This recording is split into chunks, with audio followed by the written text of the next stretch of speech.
Thank you for joining this webinar in the OCCRL Pathways Collaborative Equity Partners Fund webinar series. This series features participants who share their projects and findings, as well as the impact of their work toward equity-centered practices and policies. This webinar discusses the design, purpose, and utility of two tools that help colleges identify equity gaps at the program level and reflects on current policies and practices that may be contributing to inequitable outcomes with the goal of helping change them. Good morning. My name is Lahr, and I am an assistant director with the Office of Community College Research and Leadership.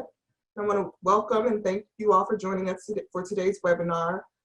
This is the second webinar in a series that's being presented by our Pathways Collaborative partners. They received awards to conduct the work they'll be describing today via OCCRL's Equity Conscious Community College Pathways Grant, and that was funded by the Bill and Melinda Gates Foundation.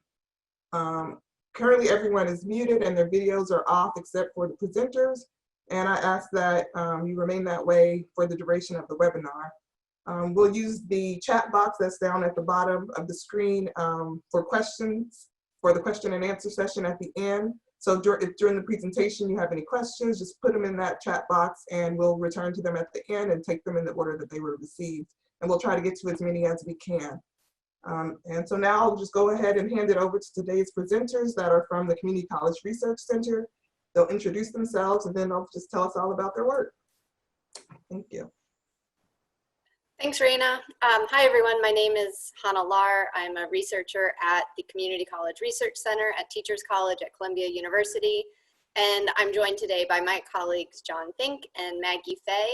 And we're really grateful to OCCRL and the Gates Foundation for supporting our work.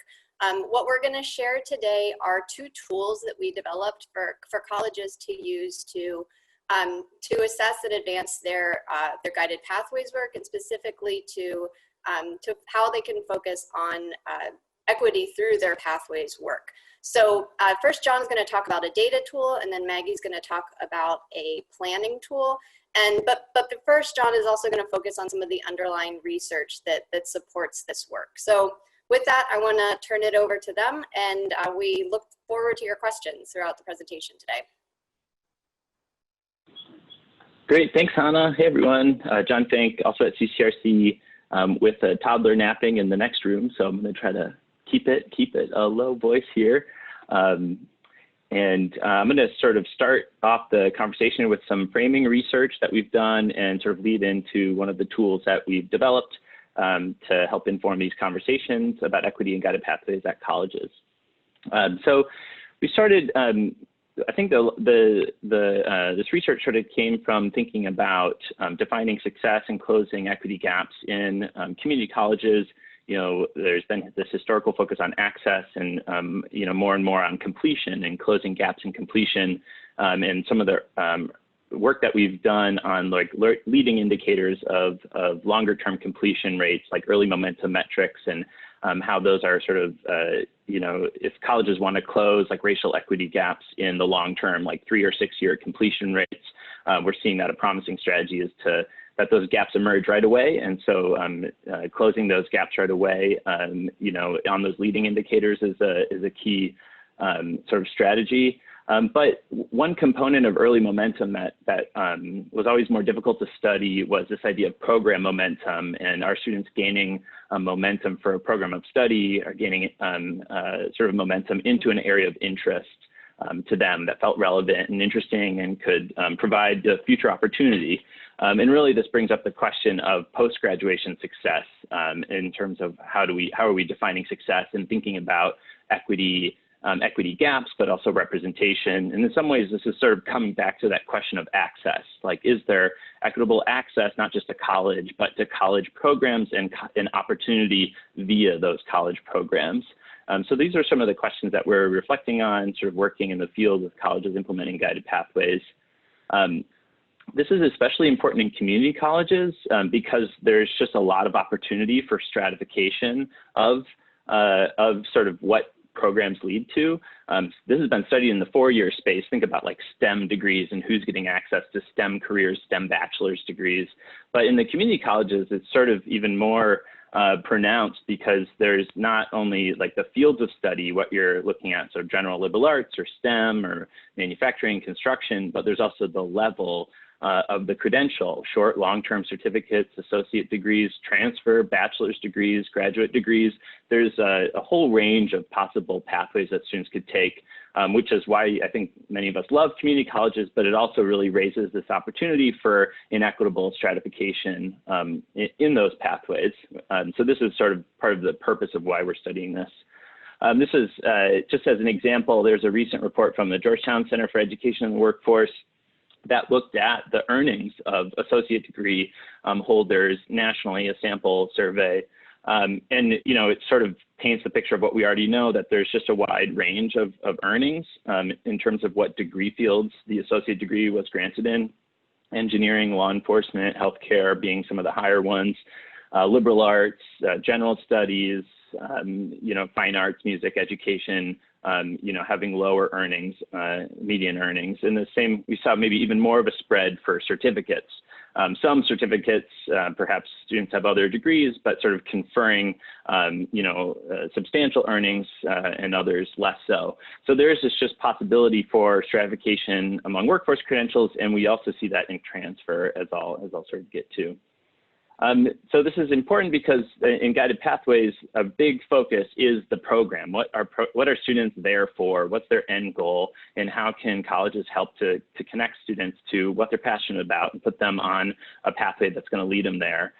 So, you know, examining equity in terms of representation or proportionality of what program students are in is a really crucial question.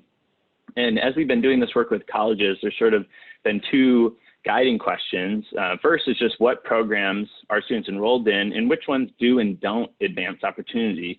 These can be really difficult conversations at colleges because that's a sort of a complex concept. What is opportunity?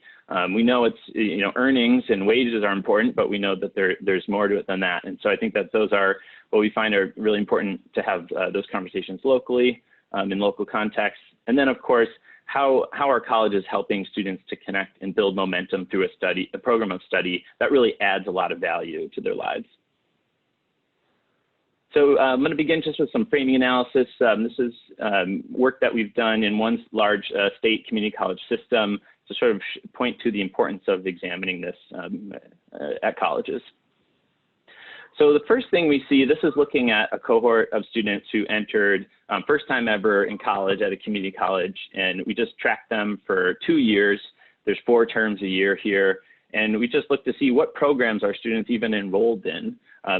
Seems like a simple question, but it's actually sort of complicated, especially at the community colleges where transfer is such an important part of the mission, and many students are just sort of in this general transfer category. It can be, they're sort of hiding out. They have ideas about what they want to study, but oftentimes what we observe in program enrollment records might not reflect that.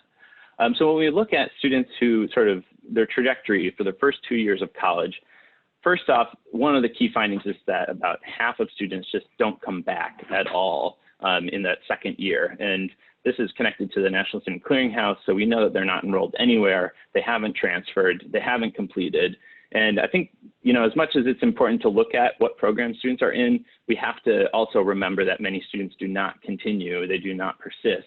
And so that's, you know, when we look at, you know, representation in programs, we are excluding students who aren't there. And so we need to keep in mind, this is more focused on the just are students completing generally question. So we see that about half of students don't come back the second year. This is why we focused on that early momentum in the first year generally.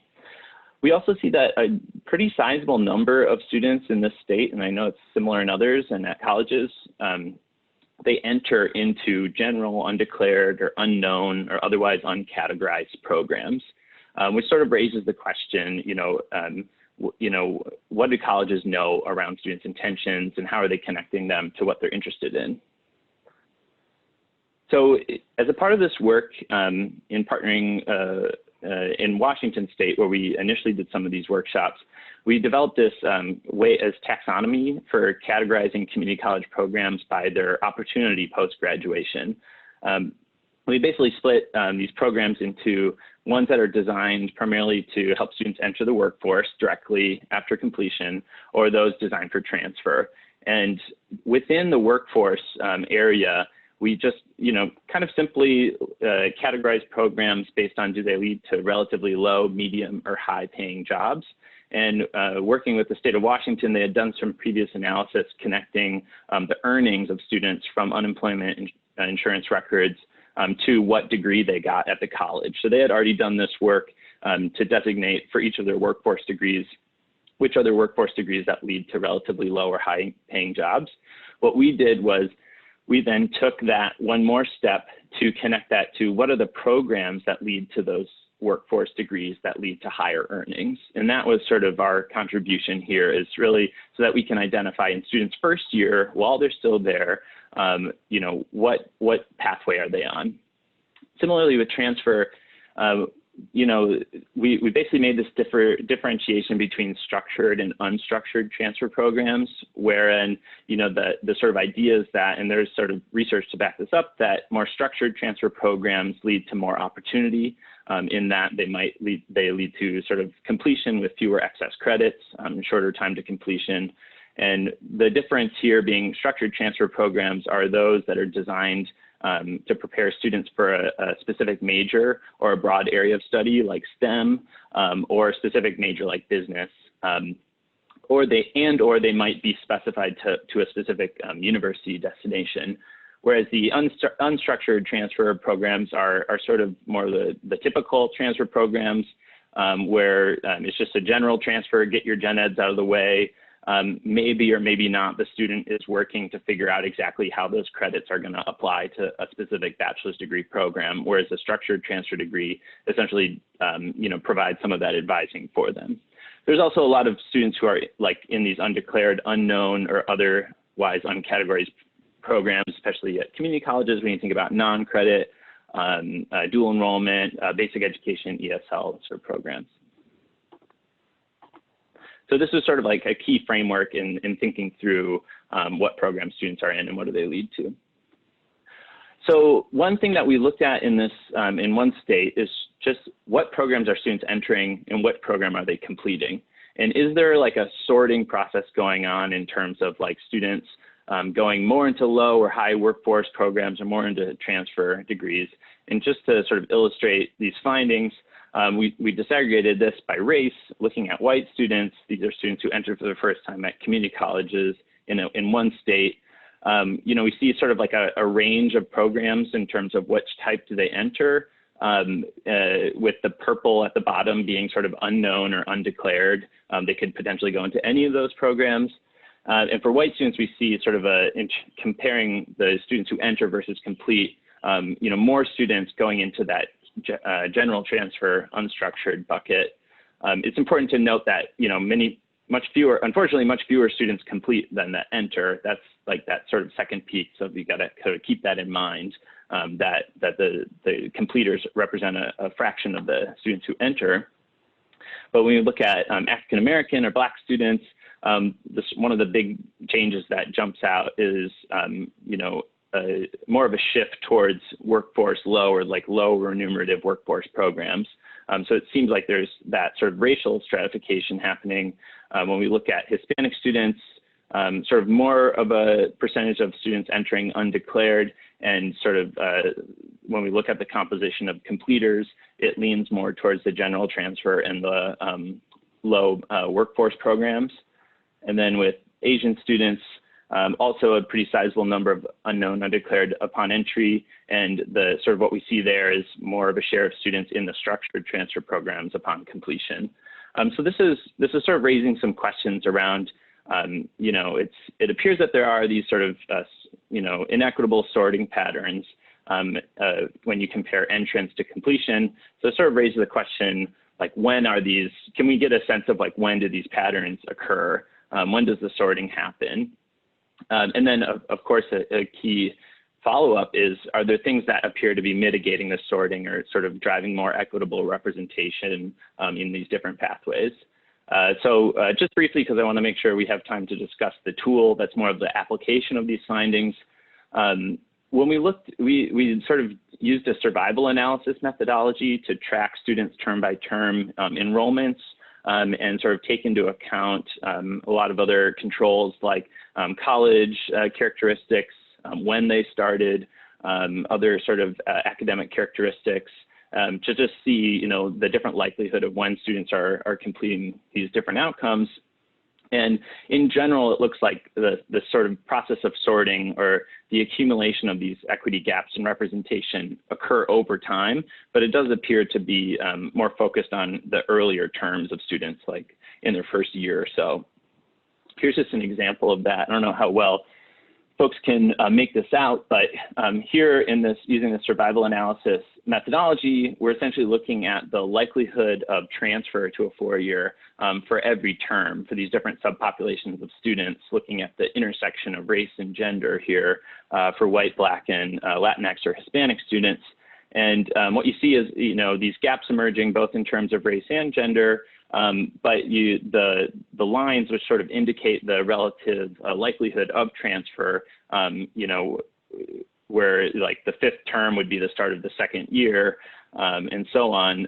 You see that earlier on in the tracking period when transfer is more likely generally, you also see these wider gaps emerge. So we have a technical paper coming out on this with more details, but one of the overall findings is that, you know, we do see these sort of sorting or gaps in terms of representation, and they appear to be most pronounced earlier in students' timeline at the college. Now on to the second question. I think there's some encouraging findings here, because what we find is that completion of these early academic milestones or early momentum, what we observe is that this is associated with increased likelihood of these sort of higher opportunity outcomes generally for students, but especially so for Black, Hispanic, and lower income students. So I think, you know, with the sort of observation that if we have disproportionate effects or equity gaps for Black, Latinx, and lower income students, we need to find things that have disproportionate benefits in order to close those gaps.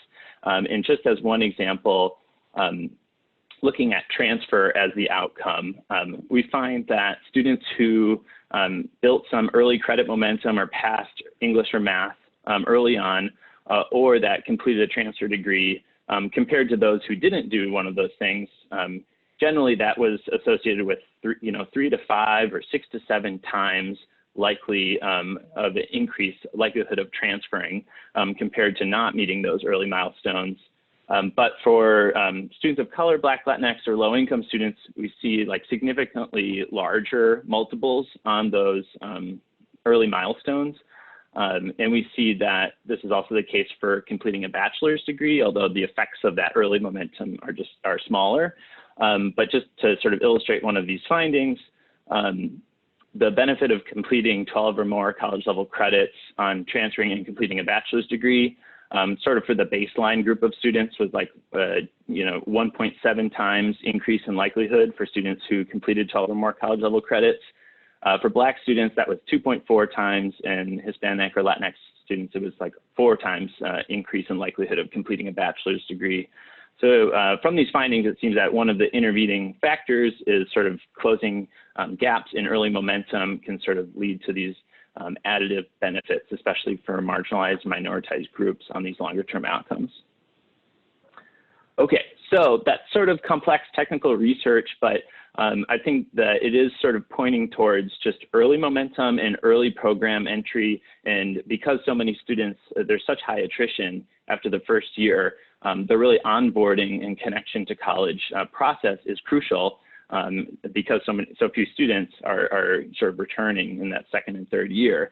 So this sort of leads us to thinking through unpacking program enrollments, in addition to completions, but looking at students' first enrollment in programs. So, we have these questions that we're asking about representation in programs at different time in the student life cycle. But because of this framing research, we're very interested in these early questions. So how's the college reaching out to underrepresented students through dual enrollment or other sort of pathways into college? And are students entering programs that lead to these higher opportunity outcomes? just off the bat, and are they sort of connected to areas of interest? So in the tool, that's the application of some of these this research, we present sort of on our website, and I'll share the link in the chat, but essentially a guide for walking through these 3 basic questions. First, just what programs are students enrolled in? This can be very illuminating. And which of these programs lead to more or less opportunity? We sort of provide that taxonomy for thinking through that, but I think doing that locally is going to be most relevant for colleges.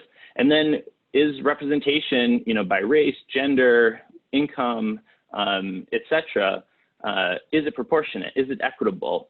Is there equal access to that opportunity? So those are the sort of, we sort of lay out some example ways to show this information. We tend to like these tree map diagrams because they really get at, especially for colleges with many, many programs with small enrollments, you get to sort of see it all in one image, as well as this figure, which really just compares the composition of the college on these demographics to the composition of specific programs, sort of raising this question, well, what do those programs lead to? What does it mean that students of color are underrepresented in certain programs? And the other tool that we've placed on this website is just an Excel template. It's pretty basic, capturing the magic of pivot tables and charts in Excel that just allows users to just input a list of students that might be available just, from a college IR office, of just a list of students and what programs they're in and some demographic information, and allows users to, slice and dice and disaggregate the data to sort of replicate those figures in the guide to see sort of which programs are underrepresented of certain groups, and starting to raise some of these questions around what does this mean in terms of our onboarding, advising, and sort of practices connecting students to college.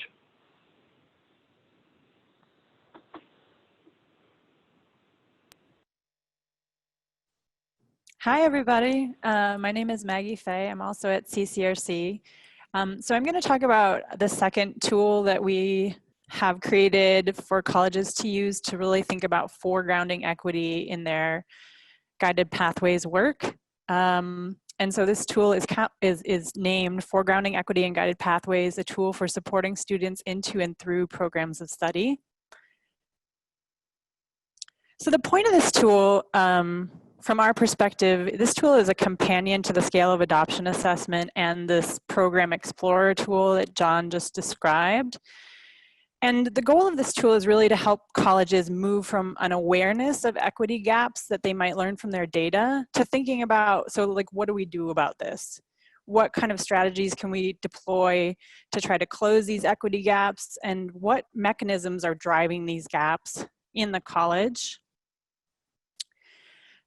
So this tool is designed to prompt discussion about where and how equity gaps arise in students' education trajectories. So thinking back to that lost momentum framework, we ask colleges to think about what mechanisms might be driving these gaps and these equity gaps at connection, entry, progress, completion, and advancement. And this tool is really designed to help colleges keep equity at the forefront of their guided pathways implementation work. So moving on to the next slide, we want to help colleges develop strategies to address equity gaps. So a lot of the factors that contribute to inequitable outcomes for students in college happen, some things happen before students get to college, but there are also processes that are happening in colleges that may be contributing to and reinforcing these patterns of racial stratification, socioeconomic stratification, and gender stratification that John discussed. And so the goal of this tool is to help colleges really think about what practices might we be engaging in that might be reinforcing these patterns, and how could we change them to bring about more equitable outcomes. So at each stage, at connection, entry, progress, completion, and advancement, we ask the colleges using this tool to think about equity goals and then discuss what are the practices underway at the college currently that might be hindering the achievement of those goals, what practices exist in the college that might be supporting those goals, and then to think about what are the values and cultural beliefs or assumptions that we might make about what students need to be successful that might be reinforcing inequitable outcomes. And then finally, we encourage colleges to make plans to create a plan of action to think about addressing practices or processes that might be contributing to inequitable outcomes and changing them. So moving on to the next slide, one resource that we provide in this tool is that for each of those stages in students' trajectories through college, we provide a whole list of mechanisms that might be contributing to inequitable outcomes for students. So mechanisms are going to look different at each campus, but based on our experience conducting research in the field, these are some of the things that we've seen that, and these are kind of just suggestions, conversation starters for colleges to think about, to kind of interrogate their own processes and practices. So these are just a couple of examples. So at Connection, thinking about equitable outcomes at Connection, you know, what kind of outreach is the college doing? What communities is the college reaching out to try to bring them into the college? And is this outreach representative of the community overall? And are there populations that are underserved by outreach that could be targeted more effectively? And then thinking about entry, you know, how is the college introducing students to programs of study? And getting back to some of those ideas that John discussed, that we know that whatever program they select will have a really important impact on their earning trajectories over their lifetime in the workforce. Are students being introduced to programs they might not know about, being encouraged to think about, you know, longer term certificates, longer term programs that might have better labor market outcomes for them in the long term. And then finally, this is just an example giving you all a little preview of what this tool looks like. So there's a bunch of tables in the tool that are meant to help colleges engage in this planning process. So this is just to give you an example of what the tool looks like. And we have populated this table here with just an imaginary college coming up with some goals that they would like to see happen for the connection phase for students. So for example, this college's goals for connection is to ensure that all students who are dual enrolled at the college are helped to explore the college's programs and meta majors in the 11th and 12th grade. And then in this next column, which is examining current practices that the college engages in that might hinder that goal, is that high school students who are taking courses at the college may not be systematically helped to explore programs and to think about possible majors. And then in this next column, looking at current practices that would support this goal that all high school students are systematically helped to explore meta majors and programs. The college staff, the imaginary college staff here have noted that some dual enrollment students take the college's first year experience course, which includes career and program exploration, but that this doesn't happen systematically for all students. And then in this next column, we encourage colleges to think about, okay, so now that we've identified some practices that may hinder more equitable outcomes and some practices that support more equitable outcomes, what additional data might we need to be able to address this issue? And so the next steps for this college are to review the advising curriculum that they're currently using with students in high schools and to try to examine the data to see if they can find any patterns in terms of which students are helped to enter a program of study. Do we see differences by race, by the feeder high school students are coming from, et cetera. And then finally, we provide a space for colleges to think about creating a plan for near-term actions for trying to realize this goal that they've identified. So for this imaginary college, they will review which high schools are currently part of their outreach efforts and if all these high schools have advisors assigned to them, and then they will review the advising curriculum used in high schools and consider redesigning it. So again, this planning tool is meant to be a companion to the the Program Explorer tool that John described and the Scale of Adoption Assessment. And this tool will be available on our website in August. Available to download and for folks to use for their own planning in their colleges. So with that, I think we can open up for some questions from the group.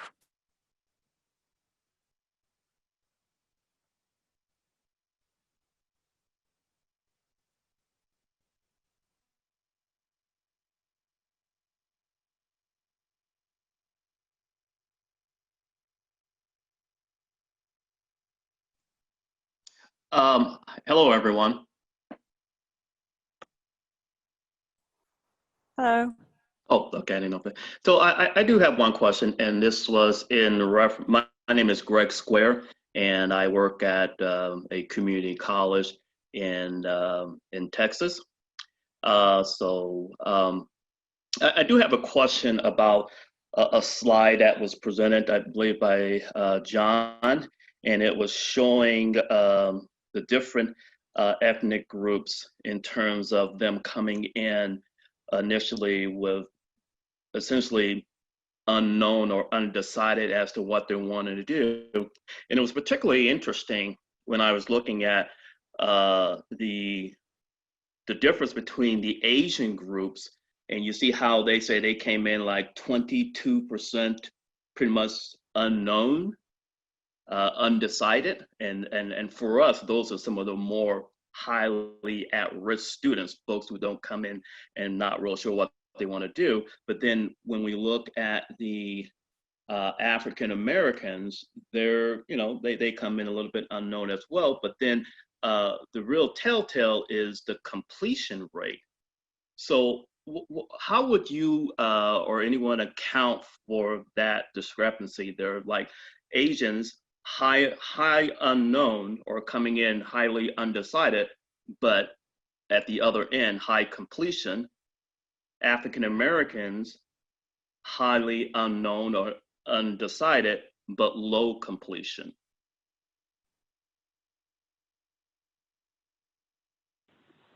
Yeah, so a couple reactions to that question.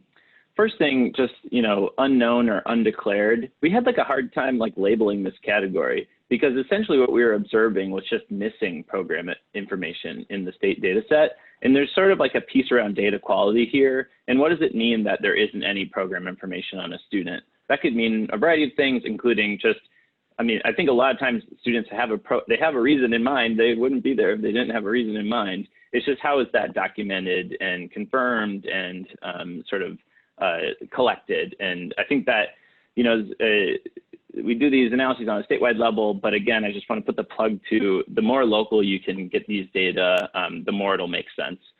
So that's one reaction. And then as you mentioned, it's really important to keep in mind with this slide that we're just looking at like 100% of students that enter, 100% of students who complete. For all these groups, fewer students complete than enter. And we know we're not showing it here in this research, but we know just that there are these racial equity gaps in completion generally. So here we're really guided more of just looking at the composition of these student groups. And this is why I was really trying to stress this earlier slide, which is just that it's important to recognize that, there's this huge attrition and racial gaps in this attrition present immediately in the first year.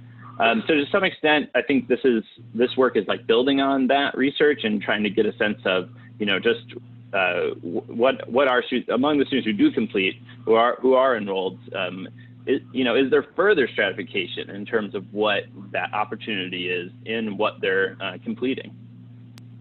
Can I just add to that too, John? I think that's a question too where, it might be specific to your college or, maybe you're speaking about patterns that are true in Texas in general. I'm not sure, but so to me, this is one of those questions where it would warrant some investigation of processes that are happening in a college that might be contributing to certain students having better support to complete programs than others.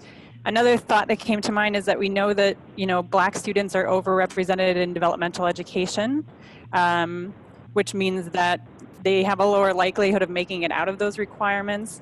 It also means that they're, taking courses in their early terms that are probably unrelated to their program of interest, which may also have a negative impact on retention and persistence for those students. So those are two things that come to mind for me to that question. This is Sally Jackson, and our community college is primarily transfer. About 70% of our students are transfer seeking, academic transfer, not workforce. So I'm curious, I'm assuming you're basing that at the entry with what students identify as their area of interest for their program.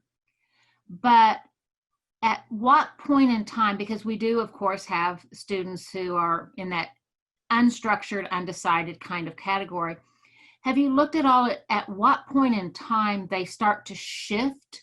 Because I'm really curious that, Peter, that earlier question about when these decisions are being made, and is there a touch point that we can identify that by the second term, we need to be having the advisors have a different kind of conversation with students so that they move to,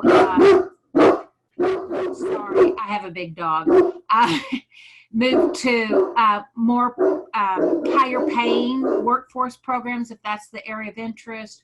Have you looked at any of that timing flow and how that might impact long outcomes? I'll say so we are looking at that. That was one of our guiding questions in this paper using survival analysis of just like, we know that there's sorting happening, so when is it occurring? And it's just a very complex picture, especially because we're looking at, sorting by race, income, gender, and intersections of the two on multiple different outcomes.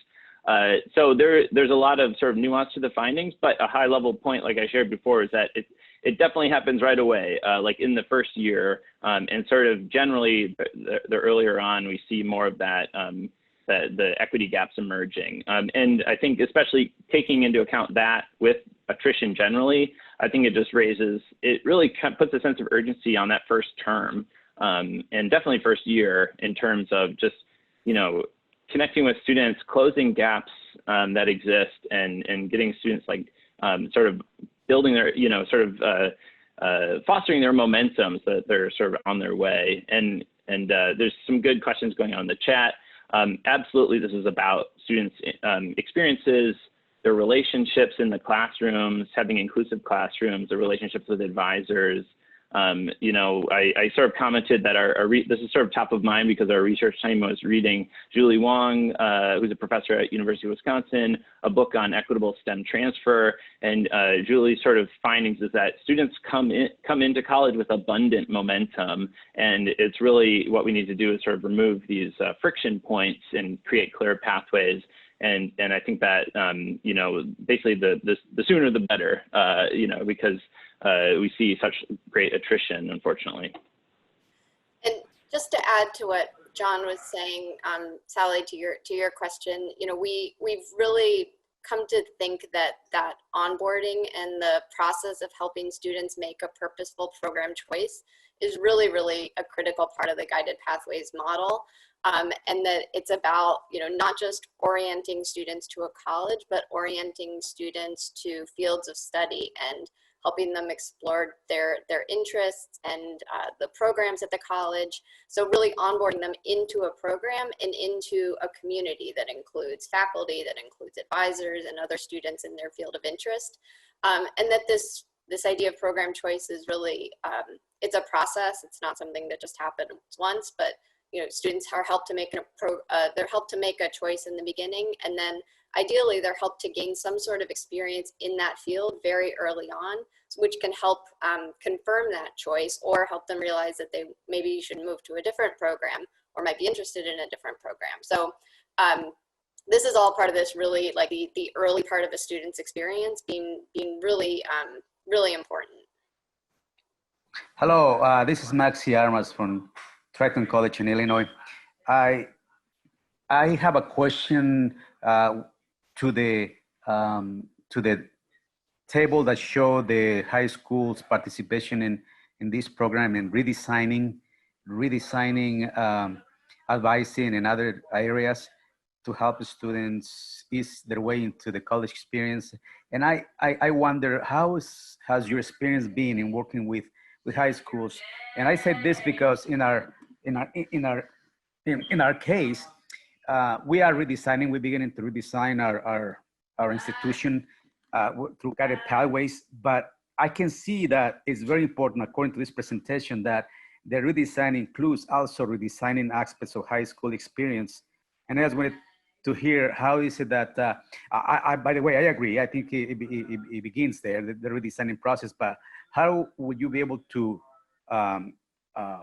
monitor that or work together in a way that is beneficial to the students? Thank you.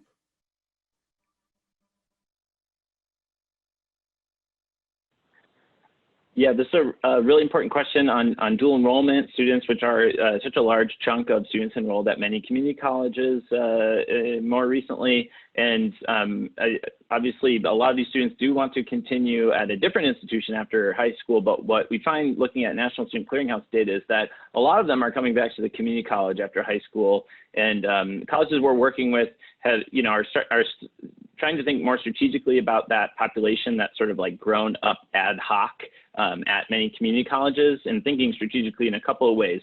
First, to use, to sort of do more focused outreach to communities of color and low-income communities, to use dual enrollment as an on-ramp to college and to specific college programs and future opportunity for those who might not be on that current pathway in high school. Flipping that sort of on its head from the tradition, the sort of reality of dual enrollment, which is that it's overrepresented among white students and higher income students. So I think that that's part of the strategy, and a part of the strategy too is to make dual enrollment students aware of the college programs, including transfer programs, and how a dual enrollment can sort of start and explore programs and work their way towards, a certificate, associate, bachelor's, master's degree via the community college pathway.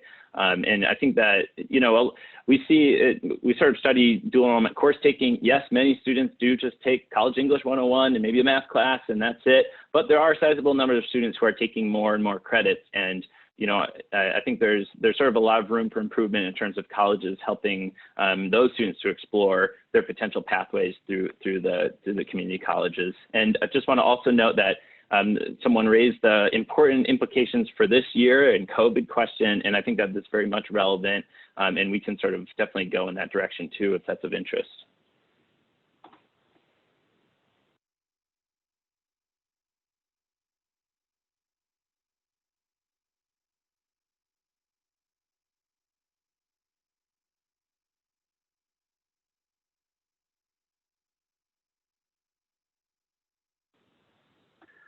There's a good discussion going on in the chat that I want to respond to, but I'll also make the plug that on this topic of dual enrollment, with the Aspen Institute, CCRC, we've been studying over this past year, and we're lucky to get a lot of this fieldwork in before the pandemic. Places in 3 states that had really strong outcomes in terms of access and success in dual enrollment for students of color. And we visited those sites to learn about the high school and the school district partnerships with community colleges to observe sort of what are the key findings, what are they doing, and the sort of strategy around dual enrollment specifically as a lever for equity, outreaching to communities of color, and sort of various tactics to increase access. Were big takeaways in addition to providing these pathways to greater opportunity for students. And sort of as it was mentioned in the last slide, the example from the tool, like just examining like which high schools colleges are working with can be very enlightening, because unfortunately high schools in many areas are very racially segregated or sort of income segregated. And one of the sort of key takeaways from that work is just that the whiter and the higher income high schools were basically overrepresented historically in some of these partnerships. And so that like led the colleges to really think through, we can sort of outreach to specific communities via the schools that are serving them. And I think that that's really encouraging, despite unfortunate sort of the broader like racism as it plays out in sort of segregation of schools and communities. Yeah, and I'll just add to that. I think a lot of times these dual enrollment opportunities are only available to students who are college ready. And so then that ends up having racial equity implications as well in terms of who's deemed qualified for getting access to these opportunities. John, there was a question about age in the chat. And this also relates to the COVID related discussion about more adults potentially returning to college right now and adult students taking part-time courses. Was that included in the research? Yes, we did look at it. There's also a question I'll answer. This the sort of framing research or the survival analysis, that's like, we're kind of putting the final touches on that technical paper and hope to have it out like in a month or two. The tool is out there, like the guide around just like looking, descriptively at this is up there, and I shared the link in the chat. And absolutely, we looked at age in that more technical study. And I think in the tool, the Excel file, that's like one of the key groups that we recommend disaggregating, is looking at the students in different age groups as looking at segments of the college population. Especially when you think about just the two groupings of, like, of course we're talking about dual enrollment, which is like generally under 18. We have like the 18 to 24-year-olds and the 25 and up, and there's maybe even based on your local college, better ways to group those ages. But yes, that's a really important grouping to look at. And I'll also just mention we have a paper coming out probably later this summer or early fall that's looking at supporting adult students specifically into and through programs of study. So that'll be coming out soon. But some of the key takeaways we found from that research is that oftentimes adult students are exempted or not asked to participate in activities that would help them think about their interests and their goals, and to get in a program that'll help them meet those goals, because maybe they have a few prior credits, or they're just adults, so they're exempted. And one of the key things is that adults really appreciated those opportunities, and I think that's going to be even more important now, to help adults into programs that will lead somewhere, and not just focused on skill building, which is important, but skill building in the context of a program and in a degree that'll help them meet their goals.